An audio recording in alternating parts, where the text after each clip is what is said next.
What up, reader fam? Today I'm going to be sharing my thoughts, opinions, and feels on Wapa, Eliza and Her Monsters by Francesca Zappia. I think that's how you say the author's name. This story is about a girl named Eliza who is living a very Hannah Montana life. She's got the best of both worlds. In her real life, she's kind of the shy and awkward girl that keeps to herself. And on the flip side, she has this online life where she's this super successful webcomic creator. And she goes by the name of Lady Constellation. She's very adamant about keeping these two lives separate. One day she meets this boy named Wallace, and he finds out that he is this person who is really popular for writing fanfiction about her webcomic. He doesn't know that Eliza is the creator of the webcomic, and she wants to keep it that way. As their relationship grows, something does happen that causes a shift in their dynamic, and this event that takes place also affects Eliza's life in a very negative way. That's just a little bit of a glimpse of what this book is all about. If you liked Fangirl by Rainbow Rowell, you will love this book. It deals with a lot of similar themes as Fangirl, and kind of like in Fangirl how we see Kath's fanfiction throughout the story, in this book we see Eliza's webcomic throughout the story. This is a book that in my opinion has everything going for it. I still only gave this book like a 4.5 out of 5 stars. I couldn't fully give it 5 out of 5 stars because of something that happened, which I will talk about in the spoiler section. We have characters who have a lot of depth. We don't just see one side of them. We see the depths of who they are, and that doesn't only go for the main character. That goes for every side character. We really get a feel of who they are. We also have an excellent plot on our hands. There's so many different things happening throughout this story, whether that be with Eliza dealing with stuff in her online life or her offline life, along with falling in love and her school life. It's pretty much interesting the whole way through. I never found myself bored reading this book. I think the thing that I love the most about this story is how connected I felt with Eliza. Being a creator is a major aspect in this book, and we see the wear and tear it can have on someone. We also see the happy moments and the joy it can bring, but we also see how it can also not be fun. I loved how this story kind of had a focus on fandom, and we got to see like different perspectives of the fandom. We got to see it through the eyes of a creator, but we also got to see it through the eyes of the fans. This book also covers topics like anxiety and depression and how it can just affect somebody's life and how it can affect their work. There is a trigger warning for both of those things, by the way, and also a trigger warning for suicide, so be aware of that before picking this book up. I also love the addition of online friendships because I feel like that's not something that we see a lot in stories,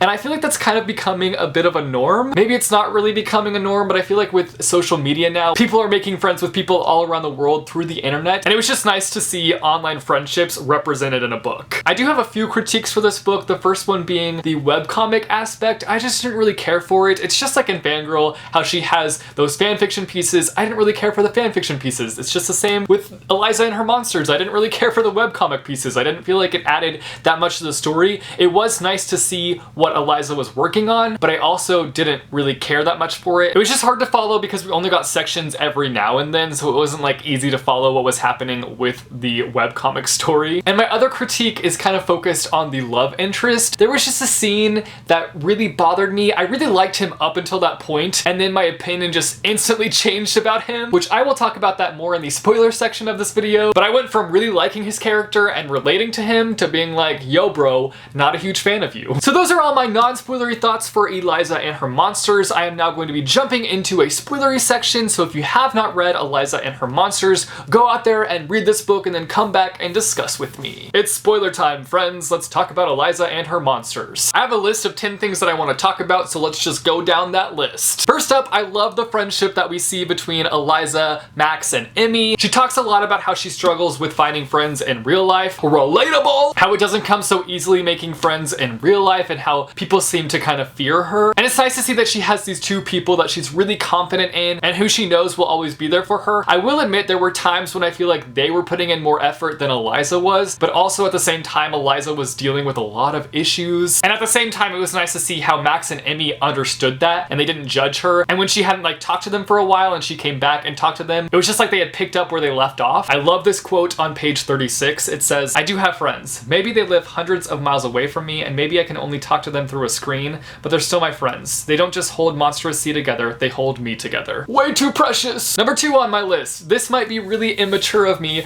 but I loved the moment after Eliza has this kind of monkey in the middle moment with Wallace and the two bullies, and she jumps on this chat with Max and Emmy, and she's like freaking out, and she's like, "So you stood up for him?" "Yeah. I'm failing to see the issue here, E. Did they hurt you?" "No, not really. Just took my sketchbook and threw it around a little." "Okay, look, I know it doesn't sound that bad, but like, you don't understand the way this guy looks at me. He's one of those where it's like, why are you even standing in front of me? You're uglier than the stuff I crap out after eating too much Chipotle. I feel like I came in at a bad time. I'll go. Number 3, I loved the moment when Wallace leaves a note for Eliza on her desk, and it's asking her if she likes the webcomic Monstrous Sea, and we see her thought process, what she wants to say. Yes, I do. Monstrous Sea is my favorite thing in the whole entire world. I like him more than any person. I like him more than I like myself. I like him more than food and sleep and hot showers. I like it more than I like being alone. It is everything to me. What she writes. Yes. Number 4, the moment she realizes that Wallace is Rainmaker is an iconic scene. She's just like, this is such a big deal! This is a monumental moment! And she's like looking around expecting everybody to be reacting with her, and it's just like awkward crickets in the cafeteria. Number 5, I want to talk a little bit about the Halloween party. First up, I loved Eliza's response to Wallace's note about like, what are you doing for Halloween? And Eliza's just like, probably gonna be dead in my grave because Rainmaker goes to my school and I didn't realize it till just now. But anyways, the Halloween party, I was kind of surprised that she wore the fan-made costume, and honestly I thought this was going to be the thing that exposed her and like revealed her true identity, because what if she wore the costume and she had her picture taken and then that picture was put online and the fan that made that costume was like, yo, that's the one-of-a-kind costume I made for the creator of the webcomic, this must be the creator, exposed. And then it didn't end up happening, but I don't know, am I alone in thinking that that was going to happen? Did anybody else think that way? Did you guys think Eliza was going to be exposed because she was wearing the costume? Number 6, I really liked the moment at the Halloween party where she's kind of just feeling overwhelmed, and we get this really great paragraph that I'm just gonna read to you guys because I really felt it. I learned years ago that it's okay to do this, to seek out small spaces for myself, to stop and imagine myself alone. People are too much sometimes. Friends, acquaintances, enemies, strangers, it doesn't matter, they all crowd. Even if they're all the way across the room, they crowd. I take a moment of silence and think, I am here, I am okay. Then I let myself listen in on the conversation again and slowly slip back into it. I really like that that passage was included because I found it to be just super helpful, because it can be so easy to be so overwhelmed at times when you're in a room full of people, whether you know them or not. And it was nice to see Eliza deal with that and kind of show how she deals with it. Number 7, I loved the moment when Wallace comes over to Eliza's house because he is frustrated with the ending of Children of Hypnos. It was just really funny and relatable to see how frustrated he was with the ending and how he just wanted to rant to Eliza. Number 8, her identity being revealed. I felt so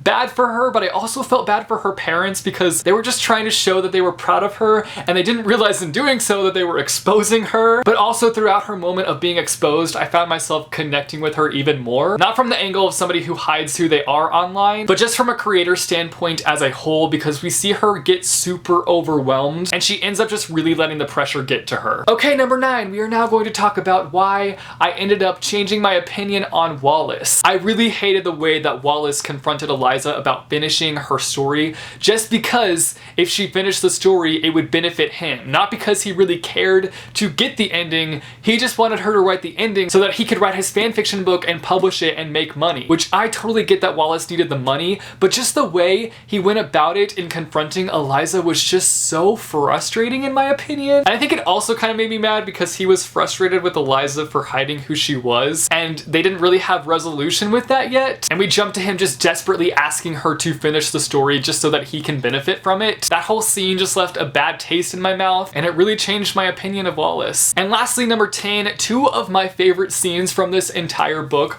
were 1, the therapy session, and 2, the letter from the author. I just found those 2 scenes to be really positive because Eliza is obviously in a very dark place, and I felt like she really needed both of those things to kind of help her come out of those dark places. So those are all my thoughts, opinions, and feels on Eliza and her monsters. You guys should let me know down below in the comments what you thought about this book. What was your favorite moment? Who was your favorite character? Let me know all your thoughts down below in the comments. If you like this video, be sure to give it a big thumbs up. I post videos frequently on this channel, so if you want to see more bookish content from me, be sure to go and hit subscribe, or go and click the little bell icon and you'll be notified every time I post new videos. As always, thanks for watching guys, and I will see you soon with a new video. Bye, chew.